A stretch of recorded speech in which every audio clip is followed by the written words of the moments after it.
timed entrance as we were talking about why Joe and David wanted to make the film, and Matt and Luke, why did you agree? I'll be honest with you, Matt and I have been saying this. We've had a 30-year career, somewhat funded by sound bites.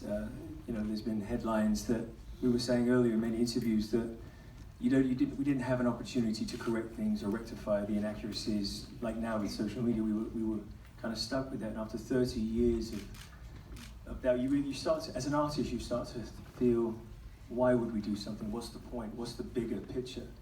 And we cursed a few times. We said, "Fuck it, let's do it for real and make a feature film." And we're lucky enough to have these beautiful directors with us. And full well, thank you. I also think that what people forget is that when back then there was no social media at all, so when there was a headline about us, we literally had to just sit on our asses and just look at that headline and go, okay, we'll wait till the next interview so we can try and correct that headline. And it was just a never-ending correction and a place of defence. And now we're lucky enough to have a position where we can, if a journalist or something happens, or we can rectify it within 1 second of that interview. But the key is, and I'm not just saying it because you lot are here, is we've really not needed any help from, we've not really got much help from the industry through the years, but you've allowed us to do what we love, and that's sing and write music, and thank you for that. Thank you. Documentaries require a lot of trust. How did you establish that with Joe and David? Well, for me, it would be time. You have to look in the whites of a man's eyes day after day, and Suits and JP, they're our buddies now. They're family. We were just in the restroom having a chat, saying, we're going to be in each other's lives now, probably forever, because once you've crossed so many lines of truth. And these guys, I don't know if you realise, but those master interviews were 5 hours a piece each, and it breaks you down. And if you're going to be, you better trust the man or the woman who's asking those questions. And these two lovely men gave us everything they have, and that's why we trusted them over it. Their professional ethic was unmissable. So. We also got to that point pretty quickly with these guys. Sometimes it takes a while to build up with that, but actually, as you've seen from the film, and anyone who knows these guys will see, but they don't hide anything. They'll say what they're thinking, and that helped us get to that point very quickly. We also got drunk in Vegas with Matt, which helped. Yeah, I will tell you now that we played poker, and one of my friends told me that he'd kill anyone I wanted, and he wasn't joking, and that didn't make the movie. And but we're hoping that the Suits, actually, the agreement was, if they wanted me to drink, obviously they wanted to get me drunk. I said the agreement was the film crew also, and the director also had to drink anything I drank. So he got very, very, very drunk. And, so I'm hoping Christmas time, roughly, the poker game will make it onto the extra on the DVD.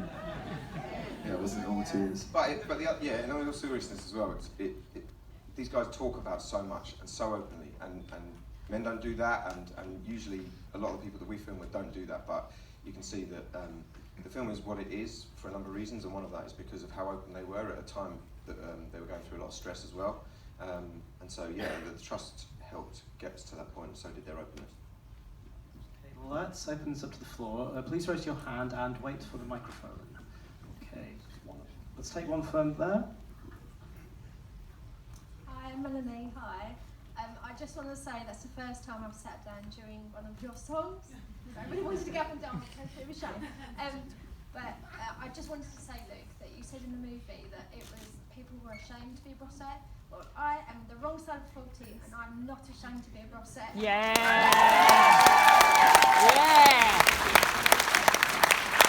Well, thank you so much. I mean, truthfully, I said today, we did a TV show and there was an audience there, and I think the wonderful thing about bros or brossettes is that you've been at the other end of that kind of criticizing or somewhat ridiculing stick, and you've weathered it beautifully. And like we've said, we don't have to consider the industry really, because you guys say, well, we're going to go and see these boys. So thank you. Always.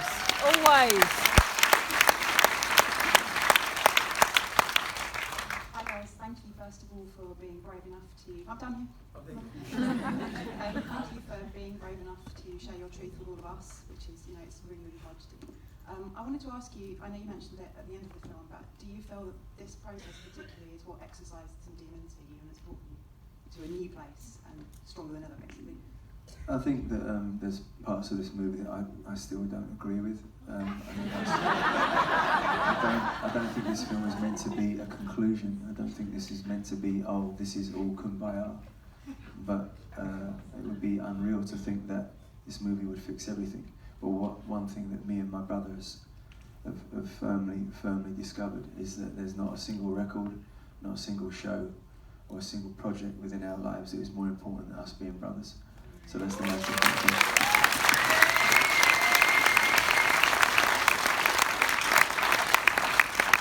There's one just behind you up there.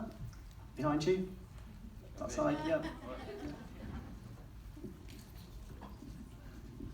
Hi Matt, hi Luke. Yeah.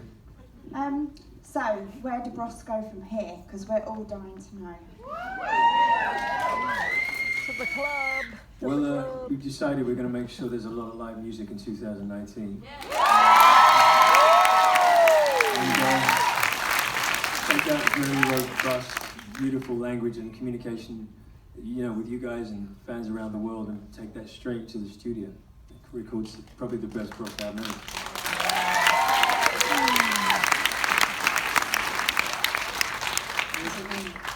Hello, congratulations to both of you. It's an amazing film. I just wanted to know if you feel like you've learnt anything from each other new since filming. I feel we were able to, ironically, as private as me and my brother are, and we have a very small family, we love our family, and we cherish our privacy, and ironically, JP and Suits, very, very generous people. And just to digress a tiny bit, when we did the master interviews, these two fellas were looking down at the lens at us so we could see their face, and there were many times that both Suits and JP had to stop also because it was very emotional. It wasn't just us. What I learned, it didn't just learn about my brother. I learned that through this process, they're going on to make other films, we're going on to do other projects, but we gained a family, and these fellas, and full well, ironically allowed us to address issues that we should have addressed many, many years ago. But I think when you've got a microphone and a camera in your face and you've agreed to do that, you have to undress your soul, otherwise I don't think that you guys would be watching a very interesting film.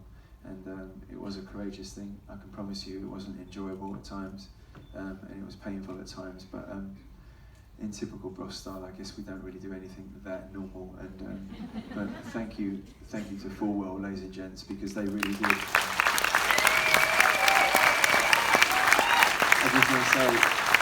I just want to say, they didn't choose, as you well know, to take the predictable kind of, let's bash this and do that. They actually decided to find out who we were as human beings. So thank you, fellas.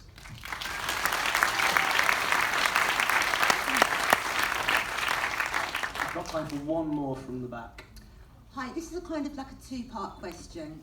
Is there any part of the movie that you wished you'd not left in, or parts that you'd rather have gone in? Could you say that again, please? Really Is there any part of the film that you wish you'd taken out, or a part that you wish you'd put in? I think with both answers, no. I think when a film is made by a couple of filmmakers, you enter into an agreement.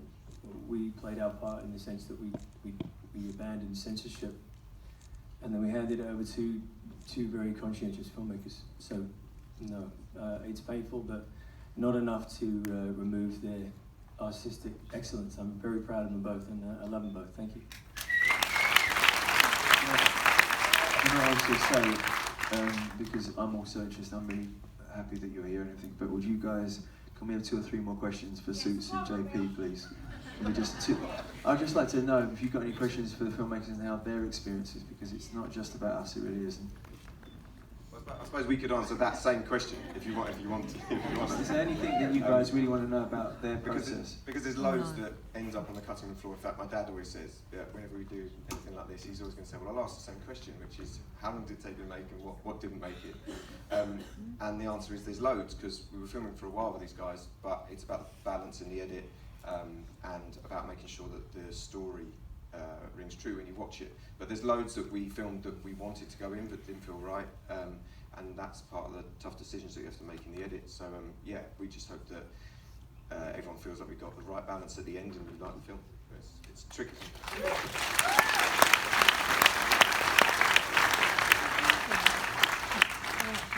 I'm afraid that's about all we have time for, so please join me in thanking once again David Suter, Joe Pillman, Matt Goss, Luke Goss. Also, just really quickly, if Dad and Helen, if you could stand up, Dad and Helen, Tony, if you could stand up, Adam, my brother, Shelley Wood,